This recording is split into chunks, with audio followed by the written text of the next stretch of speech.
Just friendly reminder that as always, our meetings are recorded, but because of it being virtual today and some challenge with it, it's not being live streamed right now. It'll be posted to the website later on.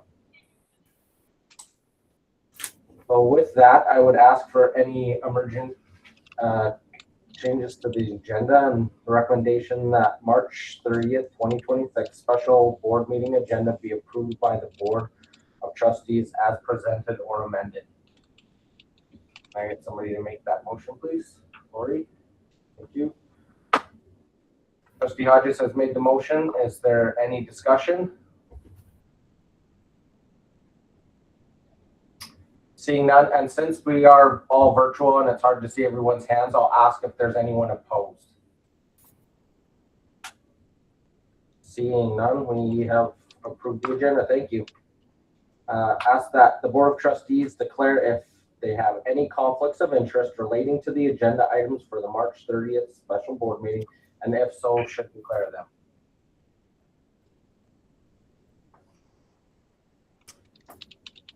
Seeing none, we will move on. Thank you to our Livingstone Value Scoping session. Heather Brett's architect and her team with Stantec Architecture Ltd facilitated a value scoping session for Livingstone School in Lumbrook on March 4th and 5th. Heather will present to the board on the report that resulted from the value scoping session. And welcome Andrew and Heather here to present to us. So, thanks everyone.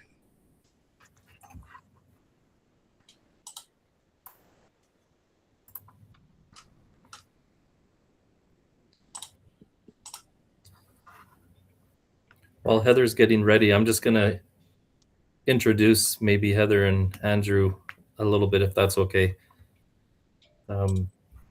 Heather is an architect with Stantec and in the position of principal, and has 22 years of experience in the K-12 education.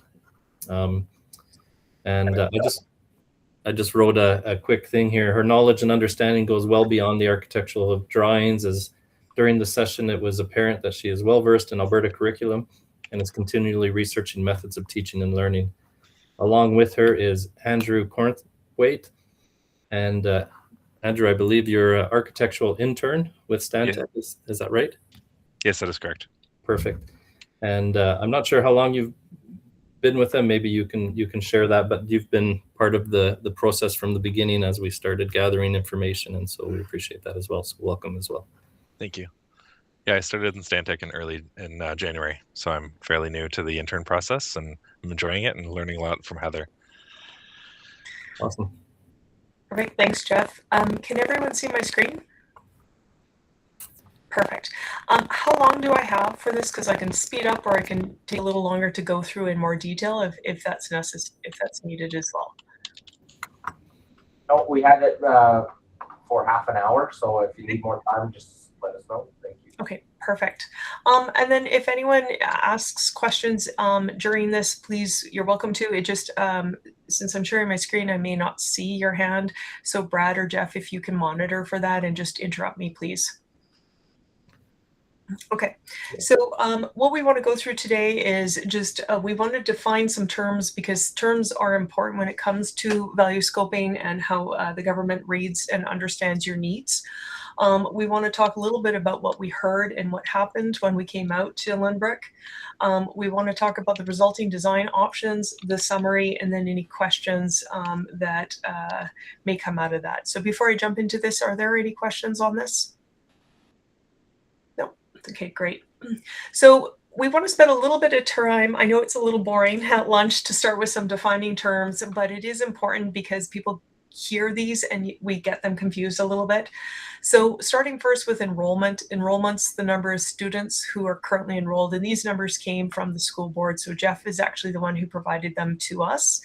The capacity numbers are defined by Alberta Education. For each school, how many students could in theory fit into a school. Just so we, the current target for Alberta Education is 80% 5% of the capacity should be your enrollment. So if you're allowed 100 kids in your school as per Alberta Education, and it was originally planned for that, they want to see 85 kids in there. Anything below, you're below your numbers expected, and anything above, you're getting too high. And that's your utilization number. So it's the number of enrolled kids versus divided by the number of kids in your capacity. So it used to be, for those of you who have been around for a while, it was 80% as of a couple of years ago, and it has been bumped up to 85%. So just if there was a question about why it's 85%, that is the current number that education is using. I don't make the target numbers, I'm just relaying the information here. Heather, Yeah. excuse me for a minute. I just wonder if somebody else has their sound on because you're very distorted.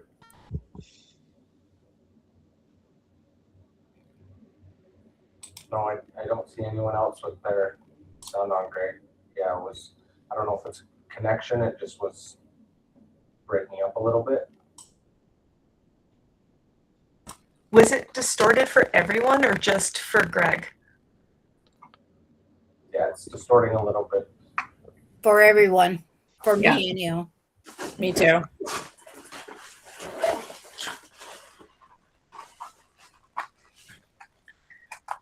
Give me 1 second, I'll try a headset.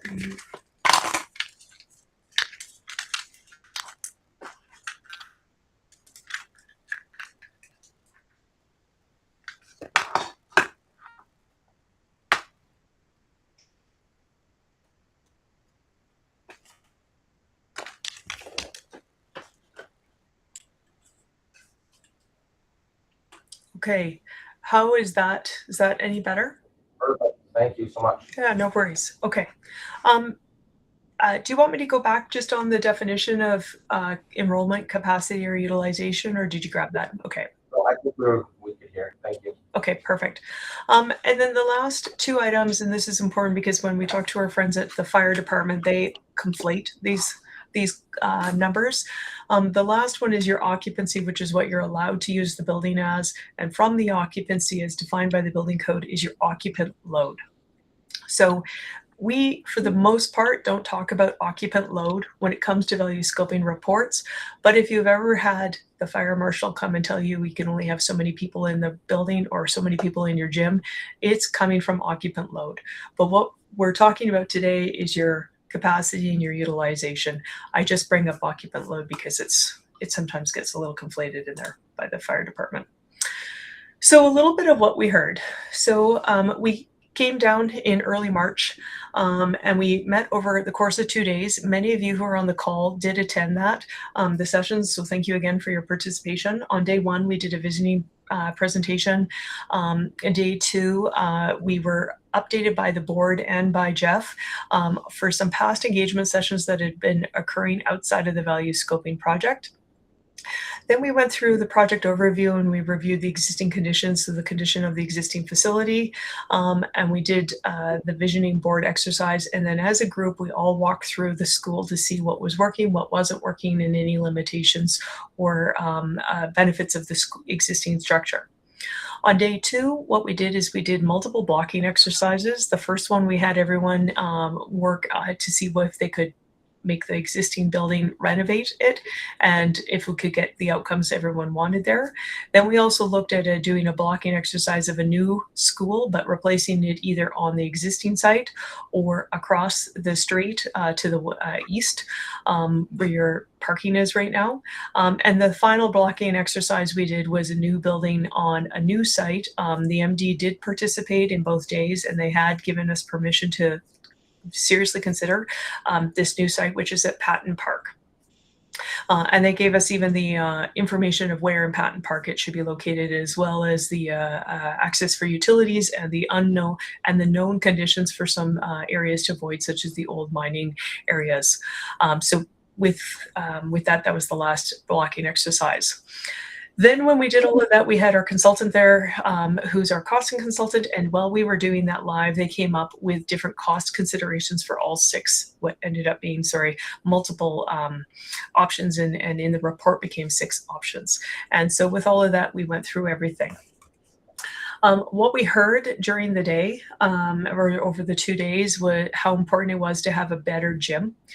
Because it's the ski academy, obviously phys ed is really important, but it's also outside of the ski academy, the gym is quite small. How important it was to have a gathering space or a welcoming, spacious entry. As you guys know, when you come in right now, it's very limited. It's just kind of a narrow, a little wider hallway, and it's quite low. And it's hard to gather students or really do anything in that area. There were limited flexible spaces to be able to offer different program, whether that's CTF or CTS in the high school. Just that ability to offer those programs as they either students want them or as the teachers are able to provide them. There's the one place out in the garage, but it's not heated. So really there's no spaces at all other outside of the art room. The library, which really, we all sat next to it all day. We saw kids come and go. It acts as a single library, and it doesn't really differentiate between the elementary side and the high school side. And then the improved science facilities was also a request. We heard wishes for improved counseling, student support, or wraparound areas. We heard the wishes for more classroom storage.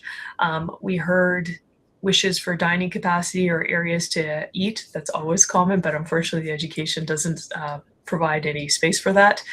We also heard for requests for better acoustics in some of the spaces.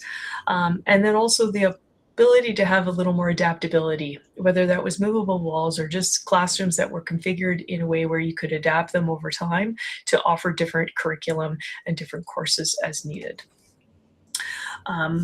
We heard the request for an appropriately sized art room, which even though your art room is one of your larger rooms right now, it is short of space relative to maybe a high school in an urban setting. We heard about better supervision, and as part of that is the layout of the corridors. You have right now what we would call a double loaded corridor system, where you have the main hall and then we have classrooms on both sides, and lockers are on both sides of that corridor. So it's very traditional, very institutional feeling. And it creates some challenges for supervision because you either look down one wing or you look down another, but you always have to have two adults to be able to view out. There was a request for more outdoor learning spaces. There was or access to the outdoors. There was a request for better views and more natural light. You guys are located in one of most beautiful spots in Alberta, and most of the classrooms have no idea they could be located anywhere because they take no advantage of the views or the scenery that that Lynbrook is in. The staff room, in terms of the size, was commented on as well, but overall people felt it was good, it was well centered, and it was large enough. And then just overall that the building was lacking identity that would really signify who you are and what is so unique about this particular school. So as we went through all of this, like I said, we focused on we had the teams go through various exercises, and we built on the current conditions and also the visions that we heard throughout the entire 2 days. And we had 6 concept designs come out of it. So I'm going to go through all 6 very quickly, but I'm going to focus on the preferred one as we get to it. That would be option 4. So design options. So the first one was the modernization, staying within your existing footprint. The second one was a modernization, staying within your existing footprint with a gym addition. The third one was a modernization within your existing footprint with a new gym and also with CTS addition. And then the next 3 were new builds. So the first one was looking at a new build, new site. So that's the site over in Patton Park. And that was the preferred option at the end of the day when we went through all of this. It was a unanimous vote. Everyone preferred that one. The 5th option was a new build, 2-story on the site to the east. And the 6th option was a new build where you're currently located, and that would require phasing to be able to do that, to be able to maintain the existing school as you build parts of the new one, tear down parts of the old one, and then be able to maintain school operations. There were a lot of questions about the gym, and I just want to clarify for everyone, at the end of the day, your current gym is approximately 403 square meters. As per the Alberta Education Capital Manual, at a 365 capacity, you're allocated 595. So you can see you're quite a bit smaller than what you would be allocated for a new school. And we understood at the time that there was because the MD was participating, that they would be considering supporting a larger gym. Now, those conversations would need to be between yourselves to confirm that, and that could increase the gym size at the time of discussion, 650. If those conversations continue on, you guys can confirm what that final number would be. So really quickly looking at option one, this is just modernizing the existing school. We keep everything where it is. And what we would do is just reconfigure some of the spaces within the existing footprint. When we walked through the building and before we had come down and done a kind of a quick condition assessment, there is a lot of load-bearing walls within the existing building. Load-bearing walls make it much more expensive and more complicated to renovate. You can do anything if you have enough money. You just have to question if it's worth the money when you're doing it. So it did limit what we could do, but we did show in the report how this could be done. This is not a preferred option of just pure modernization, and the main one is it doesn't give you the space that you want. It doesn't really solve the problems that you have, and it also doesn't improve the gym situation. But for the sake of education, we do like to show that we did consider it. Option two was modernize and the existing building and also include a gym addition. So you can see here, it's the same example as option one, but in this case, we took away the existing gym and we improved it by replacing it back with the larger gym, the 650 square gym. So this also was not preferred by the overall team. It just doesn't really solve a lot of the issues of the school. You still don't have as much entrance space, though everyone did come together and really put together a nice little weight room at the front entrance here with a little flex area to be able to see into the gym. So could it be done? The answer is yes. Is this an economical one? Could be okay, yeah. Option three, the modernization was staying within your existing facility footprint, add the new gym, and also add some CTS space. So in this case, blowing out the old gym, you can see here that we would have new shop space at the front, as well as new gym space with the whole 650 going out to where the facilities team parks to the north of the school right now. This is also a very doable space, from a pure construction point of view. It's also not the preferred one, but it does give you that extra space and gives you the larger gym as well. And then you would just have to live through the construction as it occurs. When we spoke about the new CTS space, we didn't decide, and we don't need to decide as part of the value scoping exactly what it is. So we don't need to say that it is exactly going to be welding or woods, or it might be a clean lab, it might be a wet lab, it might be a dirty lab, it might be something that actually allows for a lot of different things. So if you're going through here and you're like, but I really didn't want to have a wood shop, that's okay. We're not saying it's a wood shop. We're just saying it's overall generic CTS space. Any questions on the modernizations before I go into the new builds? No? Okay, great. So going over to the new builds, option 4, which is the preferred one. This was located in the southwest corner of Patton Park. And this site was provided to us by the MD, as well as where we could build or where we couldn't build, because there's an abandoned mine tunnel somewhere on here. And then also they have already done some studies about pulling the utilities from the cul-de-sac and from over here over to here. And they are aware of the upgrades happening on Township Road as well, in terms of with the twinning of the highway. So this was a site that had been thought through from a planning point of view and was well supported by the MD. Looking at that site, if we were to do a new build on here, with a new build, you can do whatever you want on an existing site. So this happened to be one that people really liked, where they kind of created similar to what you have, but instead of having a big courtyard in the middle with your modular, we're moving the gym over here. So nice clean entrances coming in, designing for 320 students right now, distinct wings for elementary and junior high. So you can see here's the junior high, senior high with the CTS spaces down here. their info services here, and then the elementary coming up from the top as well.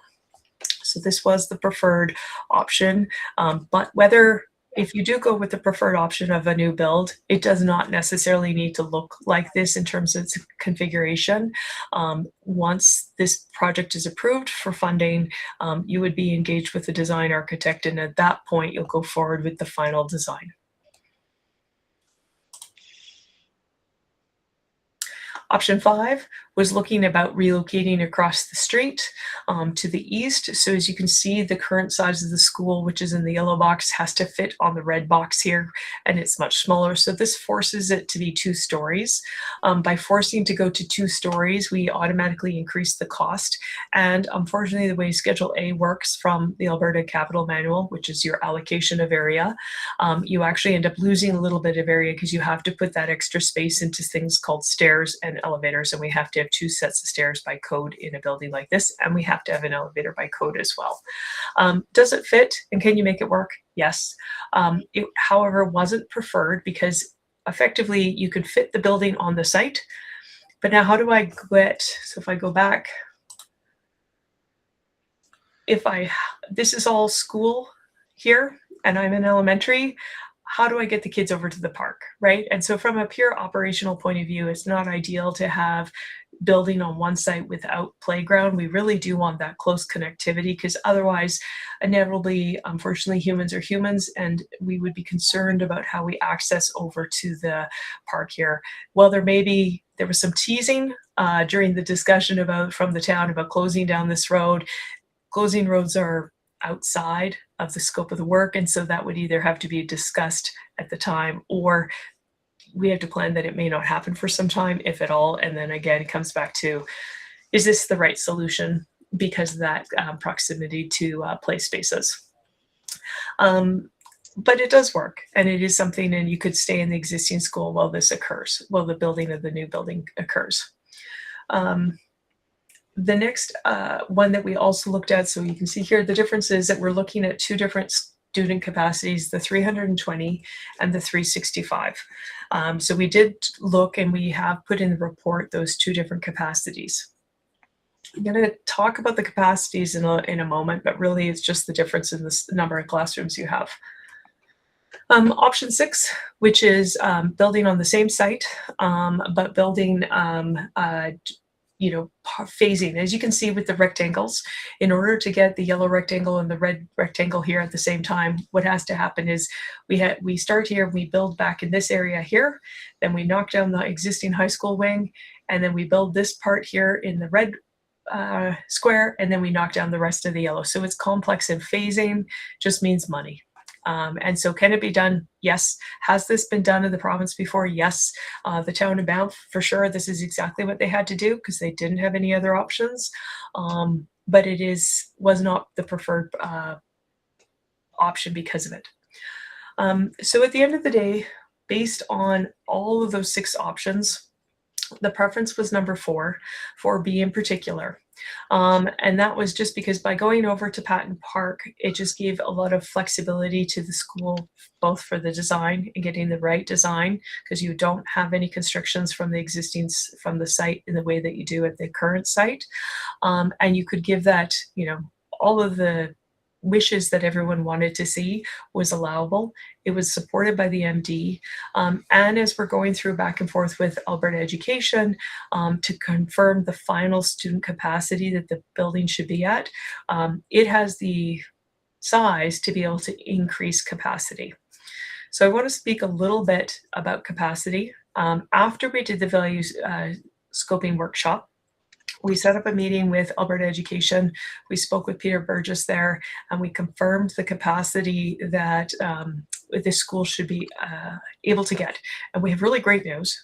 We actually were able to bump you up with education support. And that's the most important part, is that education supported that decision. And so when the report goes in and Jeff is submitting it to education, they've already agreed to the higher capacity. So we are looking at that higher capacity, and there's ways and reasons why we're able to bump it up after the value scoping session, but we did want to let everyone know that. So with that, any questions from everything that was done and that Jeff has in the draft report and the updated draft report that will be hitting his inbox this afternoon. Yeah, Lori. Thank you. I just wondered, in looking at the picture, and it's hard to tell in pictures, I know, but I just wondered if we, with the preferred option of moving it to the Patton Park, I did notice that it's pretty close to the highway. Was there any conversation around that? Like, it's hard to tell how close it actually is in this picture, but I just wondered was there conversation around that? There was, to the extent that the MD acknowledged that the highway twinning project is occurring and that your access into the municipality will be changing as a result of that. So instead of coming in from the brewery, the access to the town will be redirected to come off Township Road. Beyond that, there wasn't much conversation. Jeff, do you have additional information on that?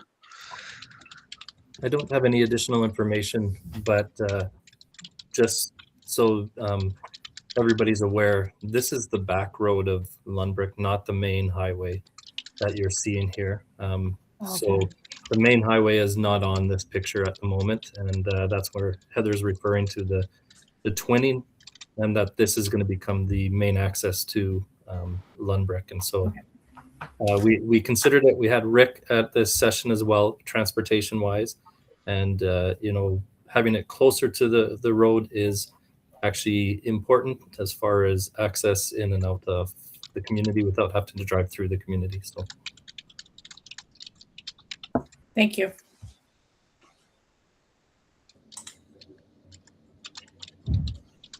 Any other questions?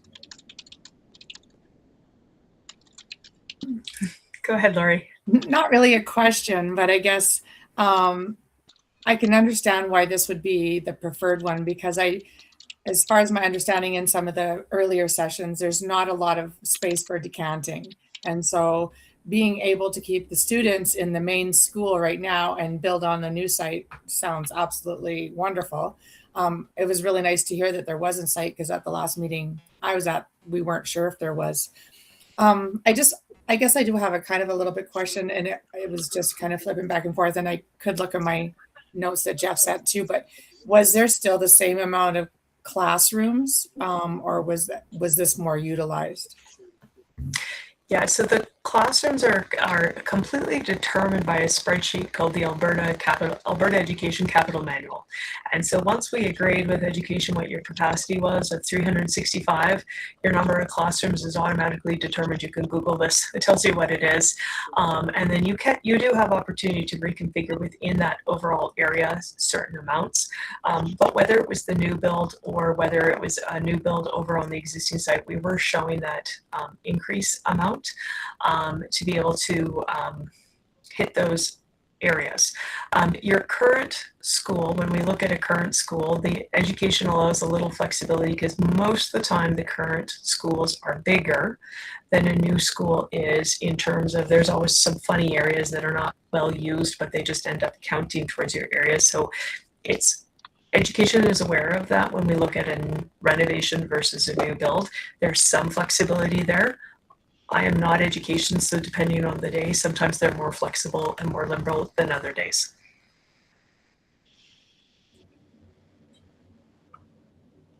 But yeah, no, the amount of area allocation is now based on the 365 capacity.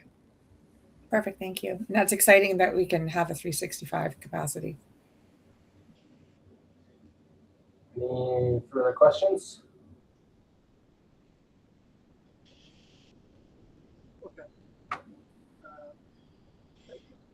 Not seeing any others hands come up for virtual.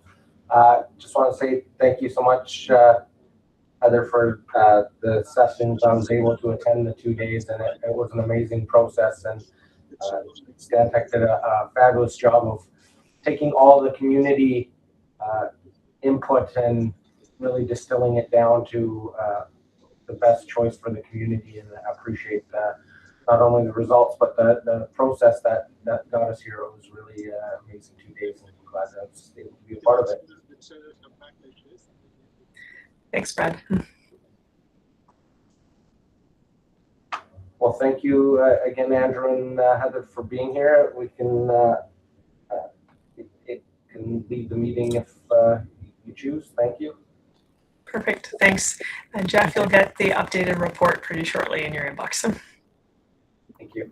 Sounds good. Thanks so much. Thank you. Thanks, you guys. Bye. Bye.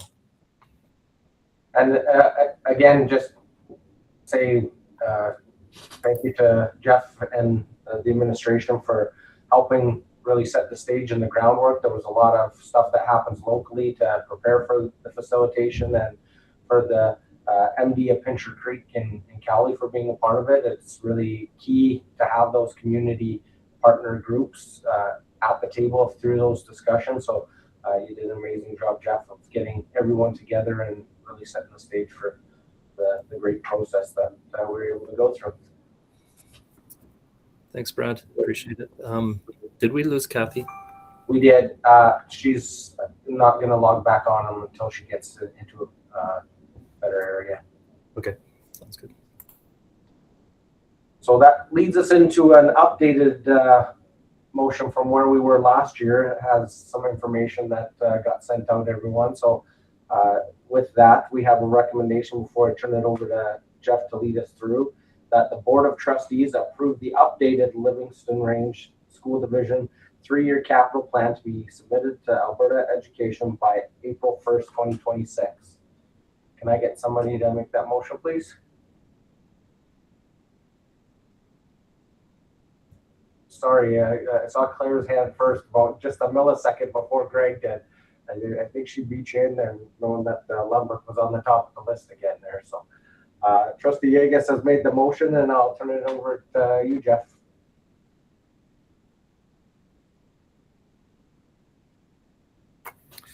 Okay, thank you. So I'm going to share my screen as well. And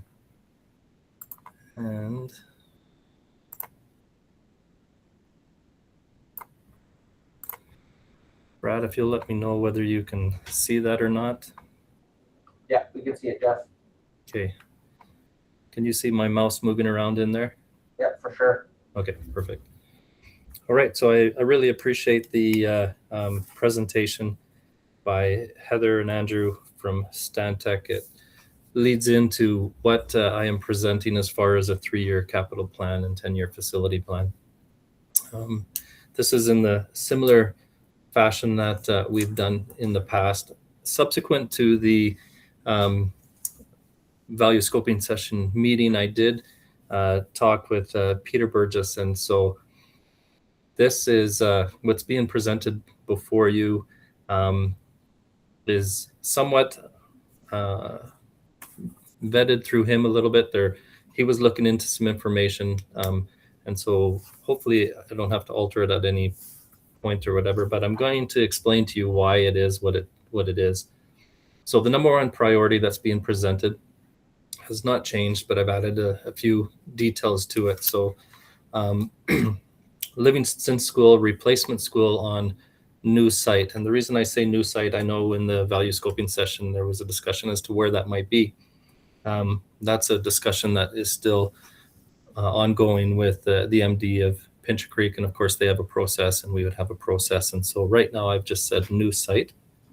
And what is being requested, when we looked at the process for capital planning, there's pre-planning, there's planning, there's design funding, and then there's construction funding. Well, we use the pre-planning resources to do a community engagement, to do the value scoping session, to identify, what would be the best alternative, the best option out there. What we would now be asking for is planning and design funding for this project. I'm looking to have another conversation with Peter Burgess with regards to whether there's the ability to get the planning dollars sooner than waiting a whole year and to be approved at the typical February announcement of construction. We would like to get planning dollars to look at the alternate site and to work towards supporting the site investigation, the analysis, the readiness of the site, support continued work with the municipality, and Livingstone School Enhancement Committee partners, which are the two groups that have demonstrated and put forward interest in working with the division on an upcoming project. So planning funding would help us do some of those site readiness preparations, and I would hope to do that in advance of next February or March, such that the consideration by the provincial government could be given to design funding as early as next year and February, March timeframe. We know that the design funding or the design process can take up to a year. Construction can take up to 2 years. And so this approach would give us the ability to have something in place within 3 or 4 years. So the design funding would be to engage a consulting team for school design, preparation of construction tender documents, submission of permit applications, and other relevant activities. So that's why we're putting forward planning and design funding as far as our request. Obviously, there's more details. We attached the value scoping session to the submission that we put into Alberta Education, which provides additional information. And that would be our number one priority going forward. We would then ask for pre-planning funding to go through some of the various similar processes that we've done with Livingstone for the community of Pincher Creek. And again, our approach has typically been to look at the community as a whole.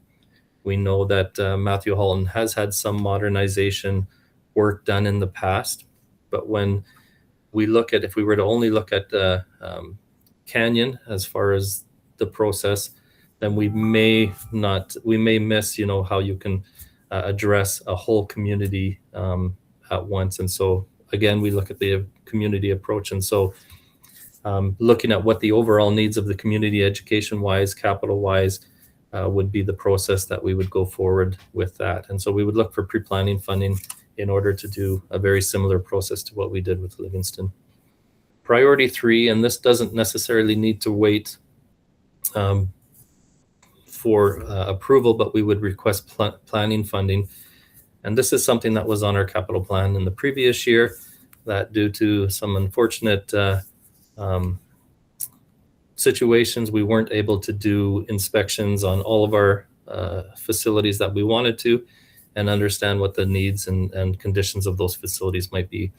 So we've continued to have it on here as a divisional capital review.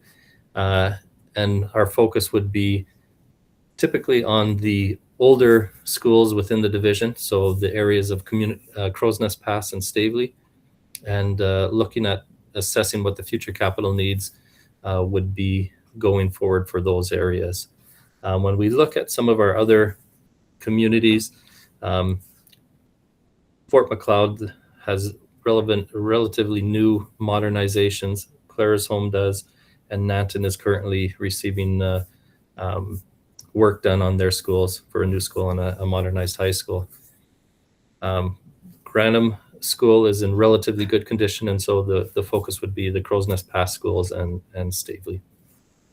That is a description of what the submission would be. These are the only 3 submissions that we would be putting forward. Obviously, the last priority to do the review is to support a 10-year facility plan that we could identify going forward what the projects would be beyond the 2 that are above it. So with that, I think I'll just leave it for questions, Chair Toon, if there is any.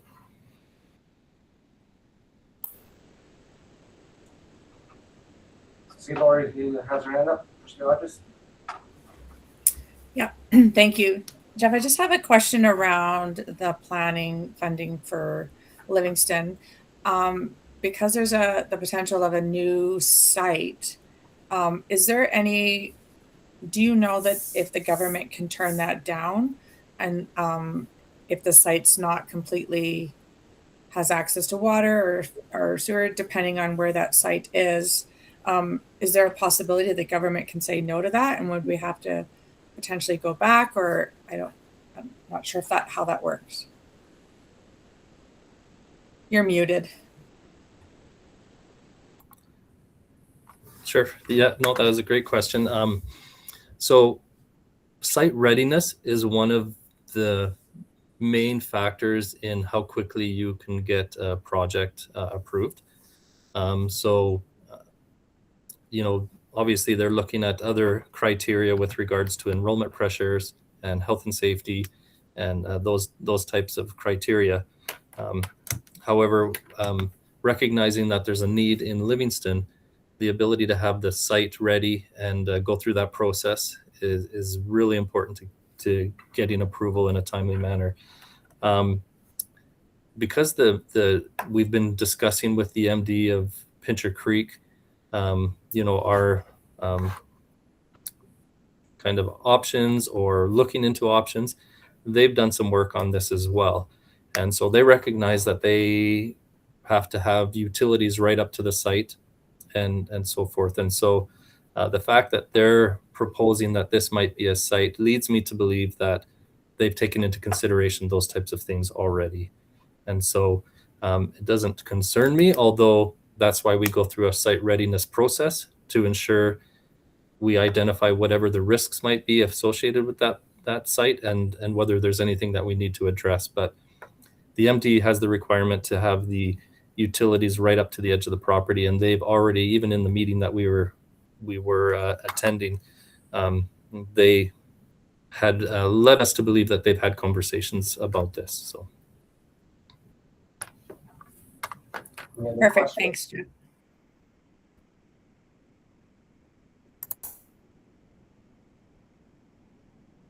Lori, go ahead.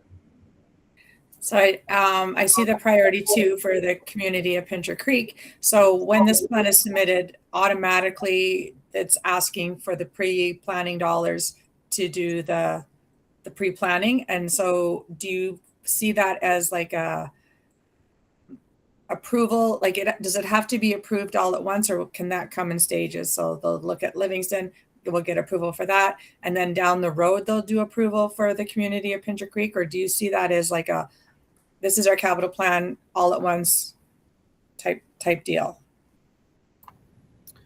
Yeah, quite often that is the way it'll go. They'll address the number 1 priority and not necessarily get to the number 2 priority, but there are things that we can do on the number 2 priority that don't necessarily require significant funding, such as a community engagement is something that we could explore. We would have to put some dollars towards that to have an independent facilitator, which I think is important, so that it's not appeared as though we're directing the conversation or the feedback. It's nice to have somebody like we had with Livingstone come in and facilitate that. That's relatively small dollars compared to the value scoping session. The value scoping session is likely not something we would do because it's determining options. In advance of that, though, we can identify what the community is looking for, what they feel is important in any future educational facilities and adjustments to those. So there are things we can do, but typically, the government's going to look at our number 1 priority, and once that is approved, then they'll look at our next priority going forward. Just a quick follow-up then. So potentially we could start having maybe conversations with Pincher Creek in the new school year around the community engagement, and just be ready to go when and if they do give us the pre-planning dollars.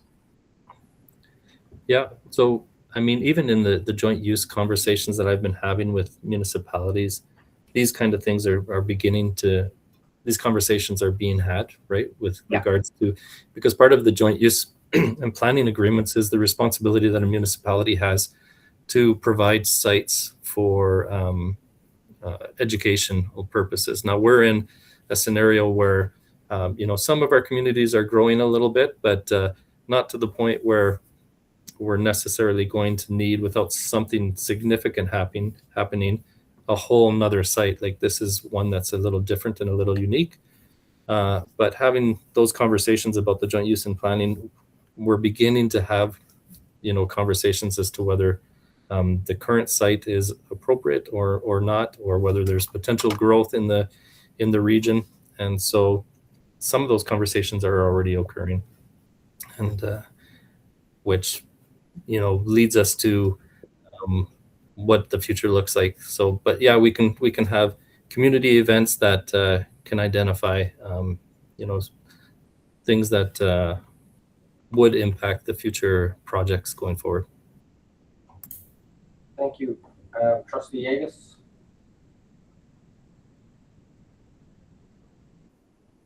Yes, I was wondering if the town of Pincher Creek and well, also it would be the MD, how they acceptable they are towards a build. Like is there, have you had talks with them about what's going to happen or anything like that, or and also, as I said, the MD of Pincher Creek would have to be involved with this too, because uh, their students do go from the MD there. So, what is the feeling with both of these municipalities?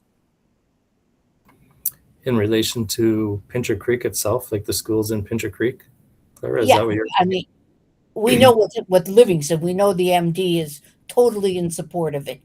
Right. But I was just wondering about the town of Pincher Creek and and the MD in terms of how they're feeling towards it. So the conversations haven't gotten very deep in that area, other than just about the responsibility of through the joint use and planning agreement. So I haven't. I wouldn't be able to respond as far as whether they're supportive or not, as far as future builds elsewhere or modernizations and things of that nature. That would be a process we'd have to go through. But the joint use and planning discussions has allowed those conversations to start. Okay, thanks. Any other questions?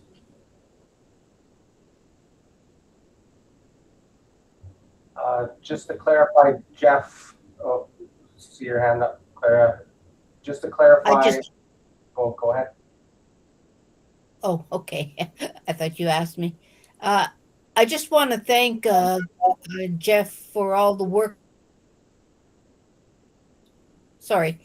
And it is really great to hear that Alberta Education has increased the enrollment number based upon what we talked about. That is very positive. So, as I said, I think everybody here is pretty excited about what's going on, and I feel that value scoping session was a very positive thing for the community. So thank you, Jeff, for all the work you've done on this.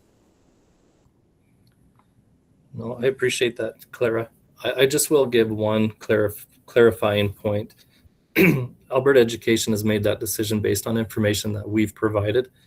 And so they will come back and validate some of that information. Some of that information is based on that we have students that are leaving the community and going elsewhere because of other options that they can get.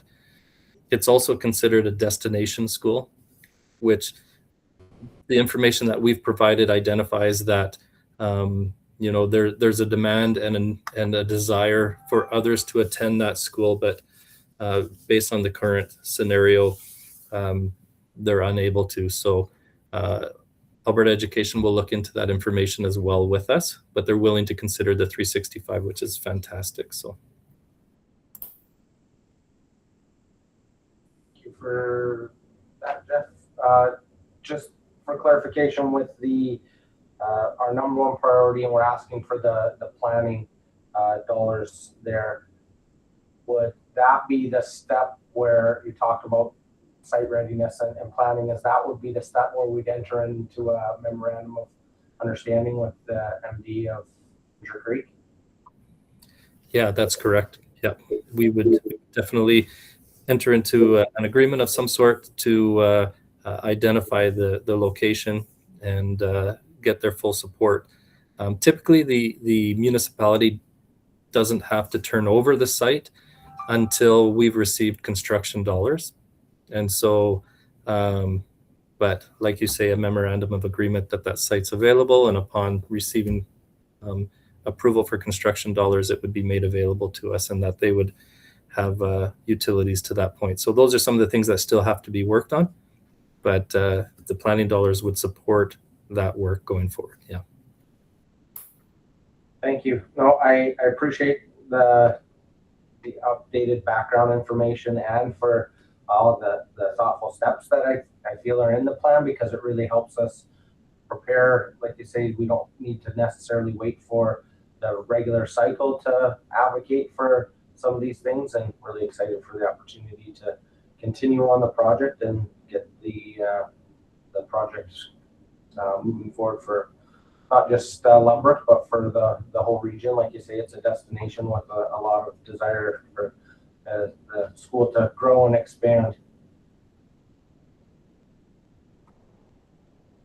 With that, I'll ask for one final check-in if there's any further questions. If not, we'll call the question.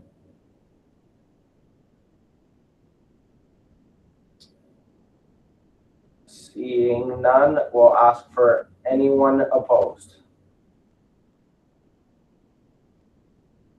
And that is carried. Thank everyone for joining today for the special meeting and to continue on the work. And I've asked for a recommendation that the Board of Trustees vote in favor of the meeting being adjourned.